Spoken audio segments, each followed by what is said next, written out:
none of us really knows how much road we have before us. We're not guaranteed the next second. However, I feel that most of us feel that we can go ahead and make a few plans.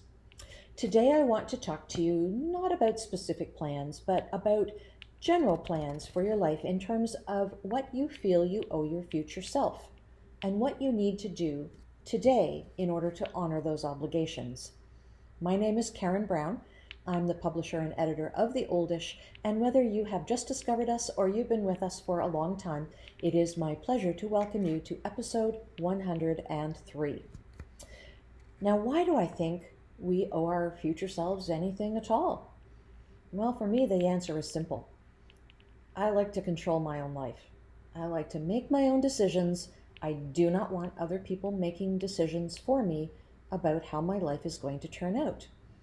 That means that I have an obligation in certain areas of my life to control that which I can.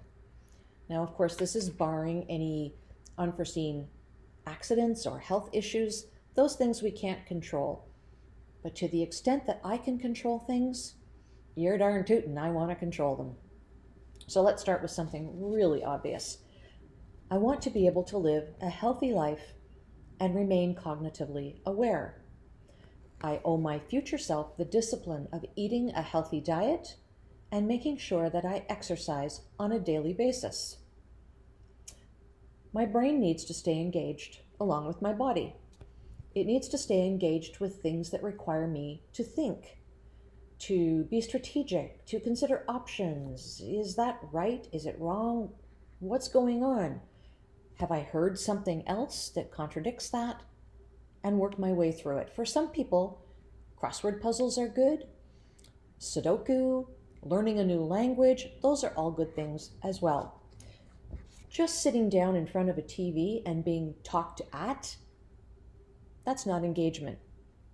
And while I'm not opposed to entertainment by any stretch of the imagination, I do want my brain to be engaged on a daily basis. I'm not even going to say regularly because I don't mean once a week or once a month. I mean on a daily basis, those neurons have to be moving.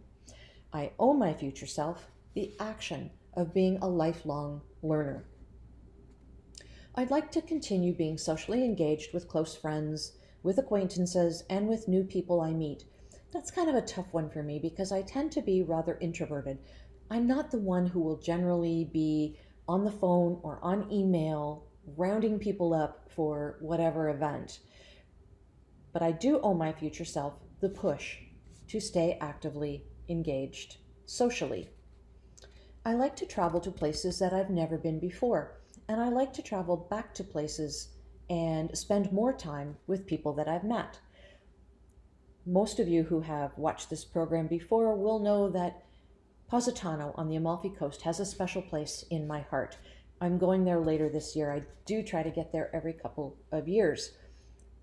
I'm also going to a new place in Italy this year that I've never been before, so that'll be kind of fun. For those of you who have ever been to the Amalfi Coast, you know that roads are actually very scarce. In Positano, there is one road that goes through the town, and while there are lots of roads, it's deceiving because they're actually staircases. That's going to get a little tough on the old knees after a while, but as long as I know the bus schedule, I can keep going back there. I owe my future self the capacity to continue being interested in the world around me. I want to continue living pretty much the way I'm living now. I don't live extravagantly, but I have discovered that experiences make better memories than stuff. So I am certainly collecting less stuff. In fact, I'm trying to get rid of stuff all the time. And I am actively thinking about memories kind of constantly. I owe myself, my future self, the discipline to have the budget to allow me to live my best life. I want to be aware of the impact that I have on the safety of those around me. This is going to be a tough one for me and for you. I owe it to my future self to be realistic about when it will be time to give up my driver's license. Are you thinking about that? I already avoid driving at night because I don't feel quite as safe. So, you know, it's down the road, not over the horizon anymore. It's actually down the road. Along those same lines, I want to make my own decisions and I want to do for myself as much as possible. Regular viewers will know that last fall I sold my house. An opportunity came up that was too good to pass up, and really, when I looked at my house, I didn't need such a big house. Now that my kids are grown and gone, the maintenance, I could spend that time doing other things. It was not also in a good location to grow old in. So, apart from not needing such a big house, when I really think about it and think ahead to a time when I don't need my license anymore, the location of that house would have meant that people would have had to come and get me, or I would have had to pay for taxis to take me to do groceries, banking, appointments, social events. I just didn't want to do that. I'm far more independent than that. So I really wanted to live in a place that would allow me to take care of those things by myself, either on foot or on public transit. So I've done that. I owe my future self the strength to deal with and face the tough decisions, such as the best place for me to live, so that I can remain independent. Being independent is, first and foremost, the most important thing to me. I hope it is to you as well. As we get older, life has a way of becoming complex and diverse. So keeping everything organized can be something of a task. Now, I have my personal stuff and I'm still working and I own a business, so I have my business stuff as well. I don't want to worry about what might happen if I become incapacitated or if I should die. Show number 100 was called Upon My Death, and it was all about a file that I have that is named Upon My Death. And it's where I keep relevant information that my children can go to should something happen to me. Banking information, my lawyer's name, my financial guy's name, passwords to various and sundry things. So now that I've created that file, I don't need to worry about it. My children will be able to deal with whatever needs to be dealt with should something happen to me.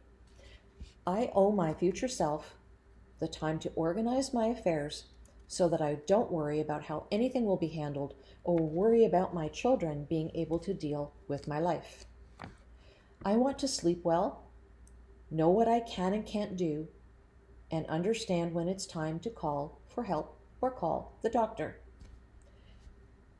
That's also a tough one. As much as I want to be independent, I have to realize when maybe climbing that ladder isn't a good idea and I should call my son-in-law or my daughter to help me out with something. I also need to listen to my body and understand when it's telling me it's time to stop being so darn stubborn and go and see the doctor. I happen to have a really good doctor, and it's not too tough to visit him. It's just tough sometimes to realize that I might need to. But I'm going to be better about that because I owe it to my future self. As we age, there can be a propensity to look back on what might have been, relive past experiences, both good and bad, wish things were a bit different. I know a lot of people, and I'm sure you do too, who live lives based on regret. And that's not really very healthy, is it? Why look back on that? You can't change what has happened in the past, but you can look forward and you can change things in your future. Like many of you, I suspect, I went through a period 10 or 15 years ago when I kind of cleaned house. I looked around and there were people in my life that were not healthy for me. They were sucking the life out of me or wanting me to live my life in accordance with how they thought my life should be. You should do that. You should be there. You should come and do this. It took a while for me to really grasp the idea that people who are unhappy are just unhappy, and me living my life differently was not going to make them any more happy. So it took some time to sort of work through it all. But once I did, and once I eliminated certain people from my life became so much happier. Boundaries are a very necessary thing in our lives, And I truly felt like a weight was lifted off of my shoulder, and it allowed me to face forward and deal with happier things, which is really what I preferred to do. I owe my future self the capacity for joy, contentment, and a mentally healthy environment. I have projects that I'm working on that give me a lot of satisfaction, a lot of pleasure, and they make me feel like I'm contributing to my community and to the world. The Oldish is one of those. I hope there is some contribution I'm able to make to your life. There are one or two other projects that I'm working on, and I'll tell you about those in due time. Some people do struggle with ageist attitudes, though, and are made to feel less than as they age. We did a show on ageism not too long ago as well. You can go back and watch that. But they're made to feel that they are less able to negotiate the world with all of its complexities and technologies, so they stop volunteering and they stop offering to the world the benefit of their experience. Don't do that. You have a great deal of value. I owe my future self the knowledge that we are never too old to make a positive contribution to our communities and to the world around us. My children, my grandchildren, and their children will inherit whatever world I am now contributing to, politically, economically, geographically, environmentally, spiritually, and every other way that you can possibly imagine. Now, we all have different beliefs, and so I'm not contradicting your beliefs with this. I'm just saying that as you approach the world, it's worth considering how your actions will leave it for future generations.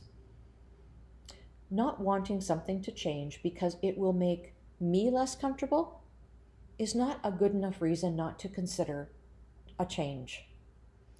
I owe my future self the understanding that just because we've always done it this way doesn't make it right to move forward in a positive direction and a different direction for my children, my grandchildren, and future generations. Those are a dozen things that I believe I owe my future self, and I'm sure that collectively we could come up with a lot more. Leave your suggestions in the comments below, things that you feel you owe your future generations, or maybe you don't feel you owe your future self anything at all. I'd like to hear that as well.